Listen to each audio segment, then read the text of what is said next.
Dodge City and into territory on west, there's just one way to handle the killers and the spoilers, and that's with a U.S. Marshal and the smell of gun smoke.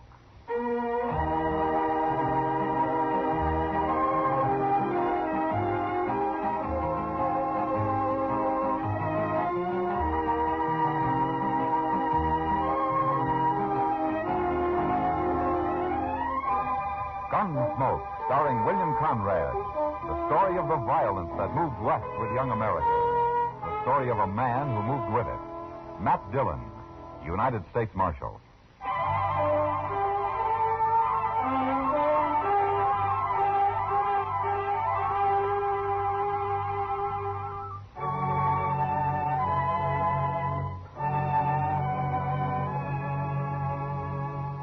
The people of Dodge City will argue their heads off on most any subject you bring up. But one thing they all agree on is the climate. They don't like it. In the fall, it's too windy and dry, and in the spring, they cuss the mud. And all through the winter, they say it's too cold and business is bad because the trails are closed. And now summer comes along, and they figure it's too hot and dusty. The town's overcrowded with trail drivers, and the flies are so bad they carry you off alive. Of course, they just talk. They don't really do anything about it. Except Chester. Sometimes Chester turns into a man of action.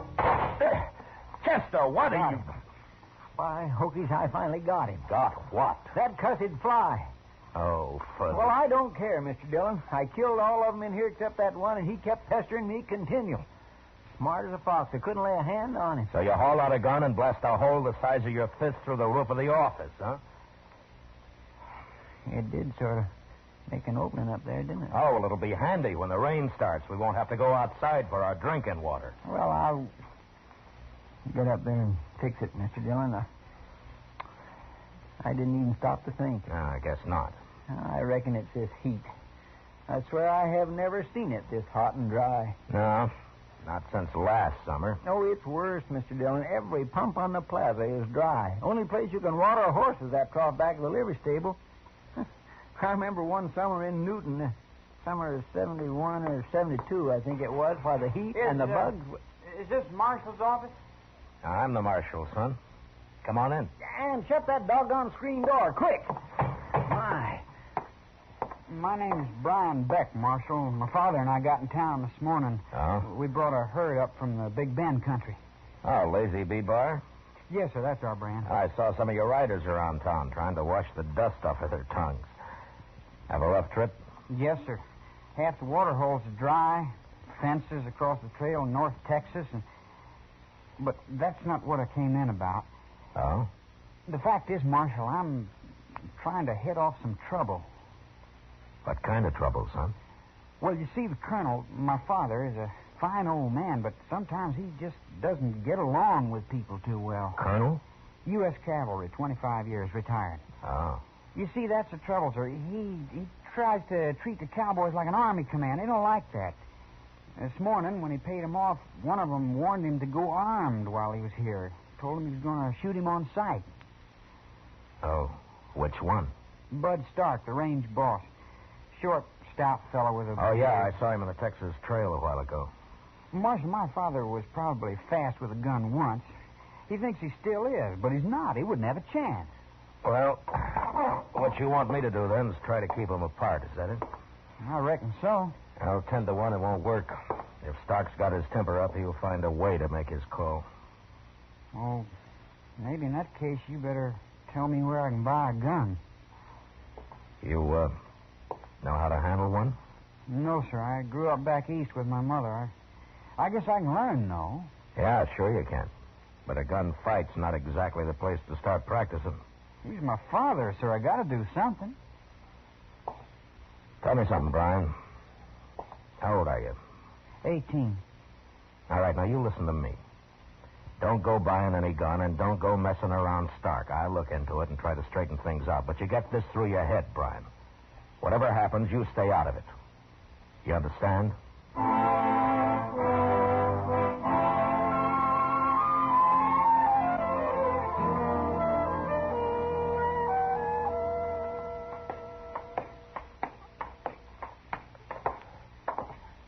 first room at the head of the stairs, the clerk said. This must be it, Mr. Dillon. Yeah, I guess so.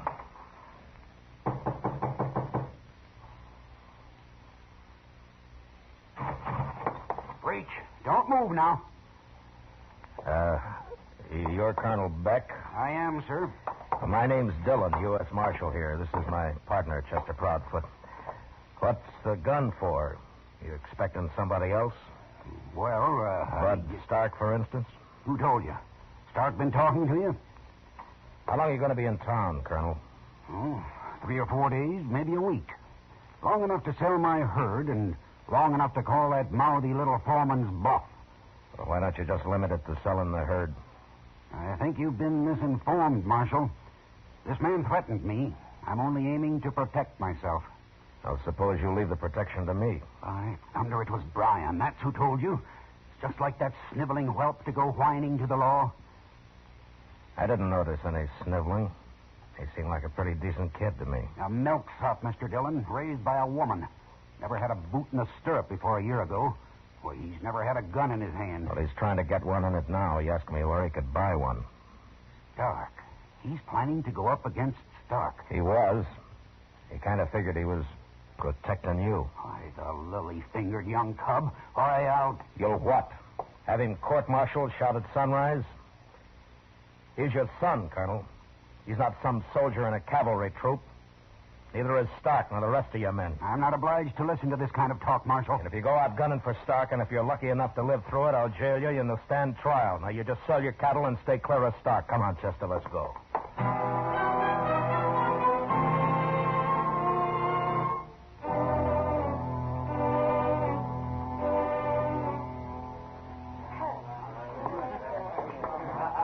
Place sure is crowded. Hot, too. Last January, you were looking forward to this, Chester. Oh, I must have been loco. See him anywheres, Mr. Dillon? No, he was over there at the end of the bar earlier. Hiya, Matt. Chester. Hello, Miss Kitty. Kitty, how do you do it? Chester's starting to melt and run down in his boots, and here you are looking as fresh and cool as the 12th of April. It's a trick, Matt. I just stopped worrying and cut out all serious thinking from the end of May until the snow starts to fly. You ought to try it, Chester. Oh, I'm sure ready to try something, Miss Kitty. How about a pitcher of beer? No thanks, Kitty. I'm looking for the range boss of this Lazy Bee bar outfit. Fellow named Stark. Oh, yeah. He's been here most of the day. Getting set to howl, I think. Well, that's what I want to see him about. Well, he's over there in the alcove at one of the draw tables. And you know who's sitting in the game with him? Cottonmouth. Cottonmouth. That crooked little tin horn. Yeah. Silk shirt, shiny boots, fancy hat and all. He hit town this morning. Well, he'll head back out tomorrow morning. Come on, Chester. Yes, sir. I got $401 in double eagle right here in this boat, Jack. And I figure on upping it to about 4,000 before this night's over. Anybody ain't figuring on seeing the game through might just well pull out right now. Words like that, Mr. Stark, do nothing but arouse my natural enthusiasm. I regard them as a clarion call to a battle of wits. Cut the cards. Yeah, you better cut him, Stark. Dillon. And with Cottonmouth in the game, it wouldn't be a bad idea to count him.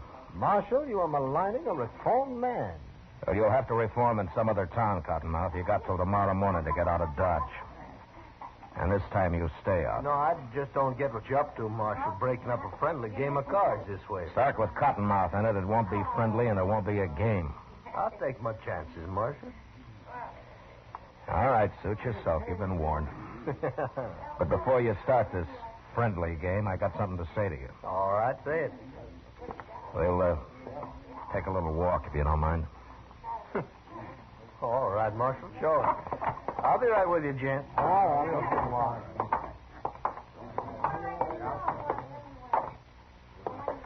Stark, I understand you threatened Colonel Beck this morning. Oh, he come a-crying to you, huh? You know him better than that. Yeah, I reckon so. Well, now, supposing I did, Marshal. Maybe I wasn't the only one making threats. Beck was going to have me strung up and horsewhipped. Like I told the colonel a few minutes ago, Stark, I don't stand for any grudge killings here. There's people might call it self-defense. I wouldn't, and I'm the one who'll be calling it. If you pull that gun on Beck, it'll be a long time before you see Texas again. All right, Stark. You can go on back to your game. Yeah.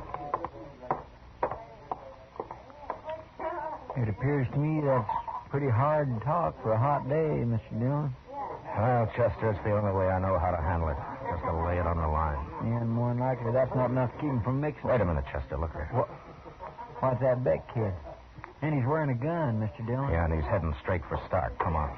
Mr. Stark, I reckon you can draw any time now. Crazy. So the old man sent his cub out to get me. He don't know nothing about this. All right, hold it now. Huh? Brian, you get out of here. And don't draw, Stark. Draw? What, on this mama's boy? Here, now, give me that gun, kid. Leave me alone. Thank you. There. All right, now, you little smart aleck. Now, let's see if a boot in the head will teach you some stuff. Don't kick him. I told you not to kick him. Don't you go.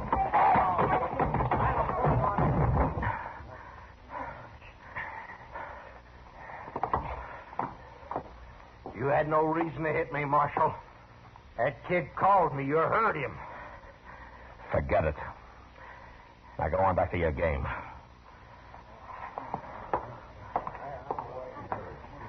All right, come on, Brian. Get up. He wouldn't even draw. He just made a fool out of me in front of everybody. Come on, Brian. They'd be laughing at me all over town. They're laughing at my father, too. Forget it. I'll kill him, Marshal. So help me, I'm going to kill him. Now you listen to me. Stark knocked you down. Yes, he kicked you in the head, but he could have killed you. He could have drawn and put a bullet in you before you knew what hit you. Now, I told you not to buy that gun. Why did you do it? You know why. Sure, protecting your father, that's fine. Only you saw how far you got. So I'm telling you for the last time. Now, you stay out of it and leave it to me. Now, go on back to the hotel and stay there. Do you hear me? Yes, sir. All right. Here's your gun. Now stick it in that holster and don't pull it except to practice. You understand? Yes, sir. And just one thing more. Don't worry about anybody laughing. When a half-grown kid who's never had a gun in his hand stands up and calls a fighter like Stark, nobody's going to laugh. You've got a lot of guts, Brian.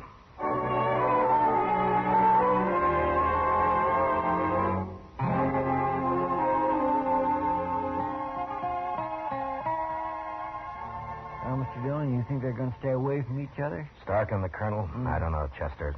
About an even chance. If it holds off for a day or two, they'll probably cool down and forget about it. That kid sure was spunky this afternoon. Yeah.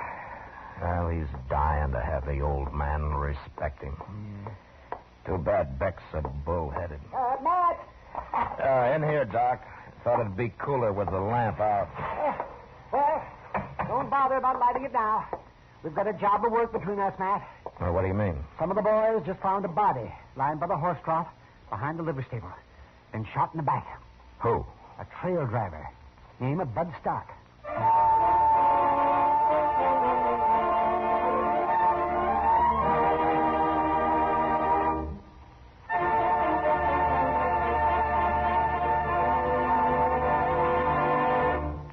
We will return for the second act of Gunsmoke in just a moment. But first, there's no place like home, and there's no place like your home. Don't destroy it with fires caused by careless smoking in bed, careless disposal of lighted cigarettes, or the use of inflammable cleaning fluids. 90% of fires are caused by carelessness that destroys lives and properties. Don't let it be your home, your life. Now, the second act of Gunsmoke.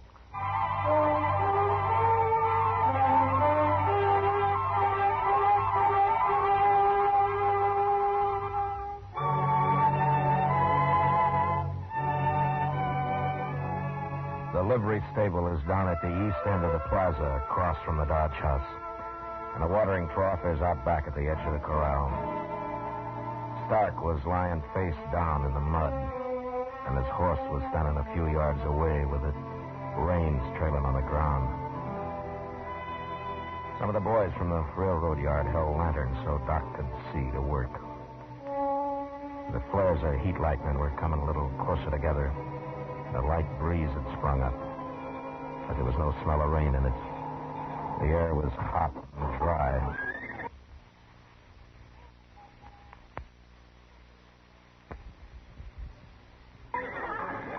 Hold that light down just a little bit lower there. Put your head. That's fine. That's fine. It's a bad business, Mr. Dillon. Shooting a man in the back that way. Must have slipped up behind him while he was sitting there on his horse waiting for it to drink. Yeah, it looks that way. Well, as soon as Doc gets through there, Chester, you better go through his pockets. Collect all of his effects for the nearest of kin. Yes, sir. Well, he can get at it right now, Matt. There's nothing more I can do here. No. Whoever did it had him pretty well centered. All the time in the world. When you're aiming at a man's back. Probably never knew what hit him. Well, I wish it had happened some other way than this. Any other way. Yeah. Got any idea who did it? Yeah, I'm afraid so, Doc. Well, what do you got, Chester? Well, not much, Mr. Dillon. His gun, of course, which hasn't been fired, a jackknife and a gold watch, sack of makings and some papers, box of sulfur matches, and that's it. Well, he was traveling light. Matt, I thought Colonel Beck paid off his boys this morning. Yeah, he did, Doc. Stark got in a draw game with a gambler named Cottonmouth. I warned him he'd get cleaned up. Well, he sure did. Not a cent on him, Mr. Dillon. Well, he doesn't need any money, Chester. No.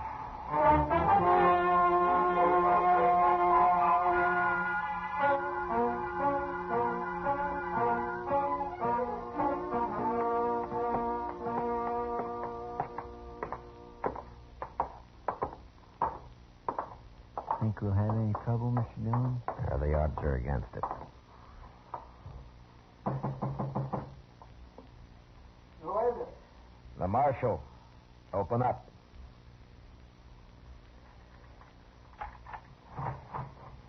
Oh, I was about asleep, Mr. Dillon. I couldn't figure who was knocking. Where's your gun, Brian? Well, it's over there on the bureau. What do you want it for?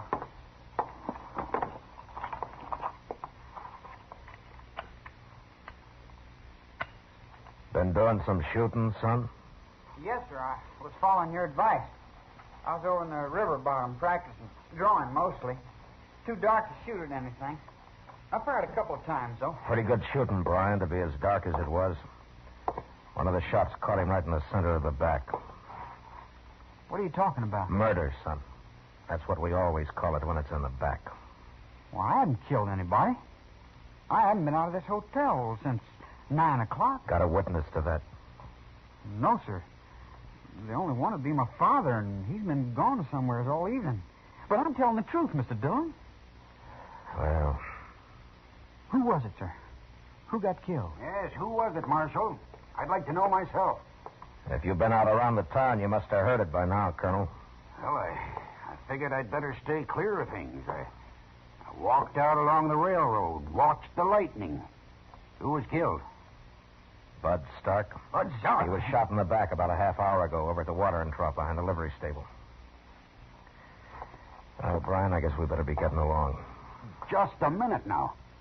What makes you think Brian had anything to do with it? The facts, Colonel. He bought himself a gun this afternoon, called Stark in the Texas Trail about 4 o'clock and got knocked down and kicked in the head. Brian, is that the truth? Yes, sir. He swore then he'd killed Stark, and about 8 hours later, Stark's found dead. Oh. It adds up, Colonel. I wish it didn't, but it's too late now to wish. That's why I told him to stay out of it. Told you both to stay out of it. Went out and bought a gun. Didn't say a word. Stood up to Bud Stark. Why, Brian? Why did you do it? Well, I figured maybe you'd think different of me, sir. I mean, if I showed you I could, well, pitch in and help when you needed it. Stand up and face things. Marshal, what would you say if I told you you're after the wrong Beck? Are you telling me? Yes. I killed Stark myself. Father. Well, I'd say you're making a nice effort, Colonel. But you should have learned to appreciate the boy sooner. It's a little late now. You're making a mistake, Marshal. Father, you're wasting your breath. The marshal's right. There's no use trying to lie. I killed him. I'm ready any time, Mr. Dillon. All right, let's go.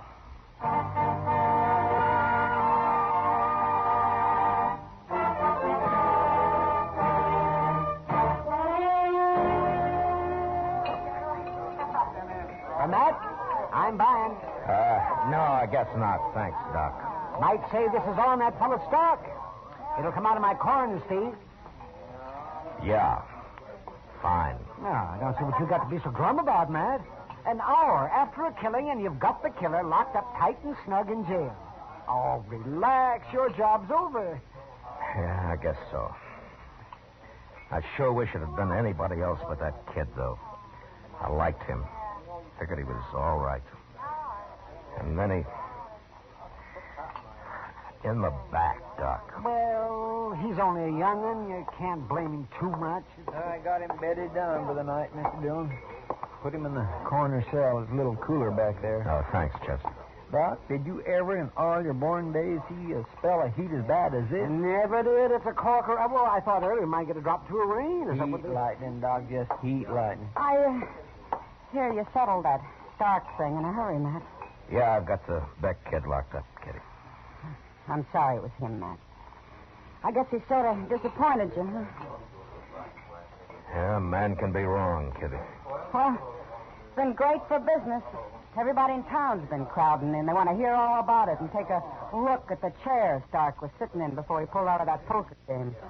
And I guess that poker game was half to blame for it. If it had been honest, Stark would have had enough in his poke to carry him through the night.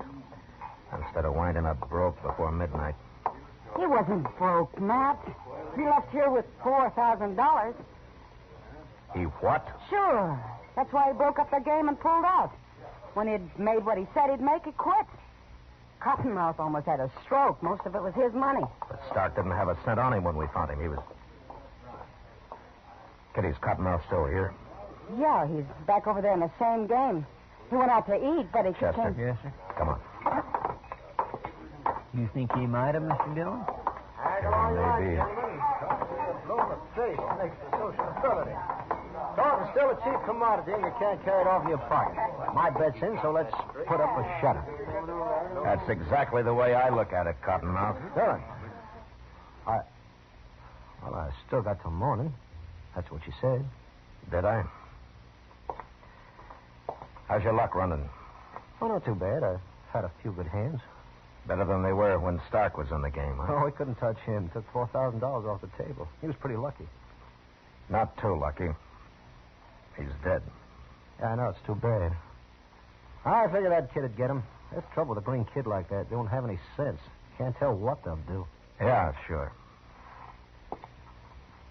Where were you when Stark was shot? Well, I was over at Delmonico's getting a bite to eat. How do you know you were? What? Nobody seems to know exactly when it happened. How do you know where you were? Well, I was there about when it must have happened. Either there or back here in the game again. You weren't near the livery stable? Marshal, I know you don't like me, but that's no reason to try hanging a thing like this on a man. Were you over at the stable, Cottonmouth? No, I wasn't anywhere except where I told you. Straight up to Delmonico's and straight back here. I see.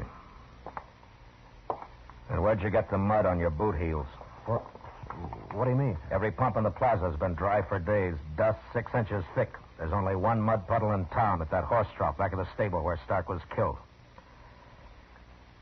You couldn't stand to see that money get away, could you? No. Look, I tell you, Marshal, you just... Cottonmouth, you're under arrest. Look out, Mr. Dillon!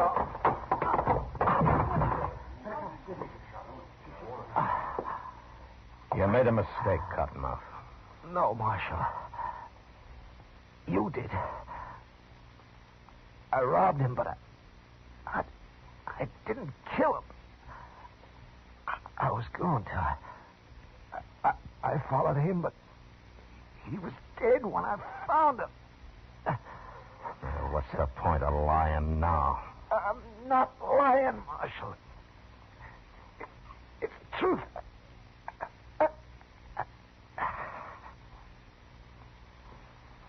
He's dead, Mr. Dillon. Yeah.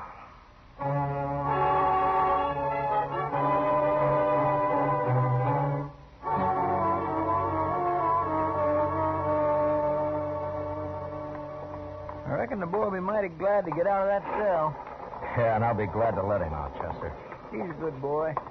Trying to cover for his father and all. Yeah. He'll make out all right. When he calms down a little. Yes, sir. Wait a minute, Chester. What is it, Mr. Dillon? Listen. Say, that's coming from the back of the jail. Yeah, come on. Quiet now. There's a couple of horses tied there. Yeah, sure. For the getaway. Colonel's trying to pry him out of jail. You're going to a lot of work for nothing, Colonel. Marshal, don't shoot. I'm not going to shoot, Colonel. I couldn't let him down. Even if he did murder Bud Stark. It's all right, Colonel. Everything's all right. It was his last chance. I'm sorry, Brian. You'll have to face it out. Listen to me, Colonel. No use to lie anymore, Marshal. I saw him. What? I was out walking along the railroad like I told you. I saw Brian come up behind Stark and shoot him. No. I can't admire a man doing that. But he's my son. I tried to protect him. I've done what I can. Now they'll hang him. Is this true, Colonel? He's not a bad boy. He was just trying to help me. Just trying to help me. I guess it is, Chester. Yes, sir. But what about Cottonmouth? It looks like Cottonmouth wasn't lying after all. And he got himself killed for nothing. Well, he tried to kill me. And he would have killed Stark. Too bad he didn't beat Brian to it. Yeah.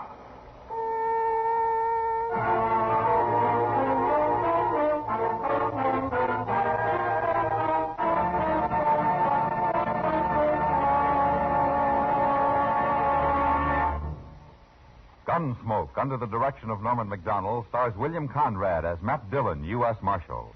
Tonight's story was written for Gunsmoke by Les Crutchfield, with music composed and conducted by Rex Corey. Featured in the cast were Lawrence Dobkin, Sam Edwards, Joe Duvall, and Lou Krugman. Parley Bear is Chester, Georgia Ellis is Kitty, and Howard McNear is Doc. Gunsmoke has been selected by the Armed Forces Radio Service to be heard by our troops overseas.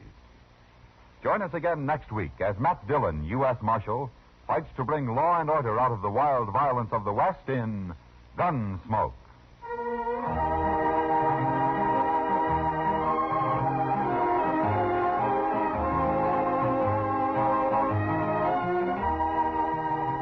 Sunday night, you are cordially invited to Escape via CBS Radio. Yes, every weekend for drama that will take you right out of this world, listen for Escape at the Star's Address. This is George Walsh speaking. Sunday nights, Dick Powell is rough, tough Richard Diamond, private detective, on the CBS Radio Network.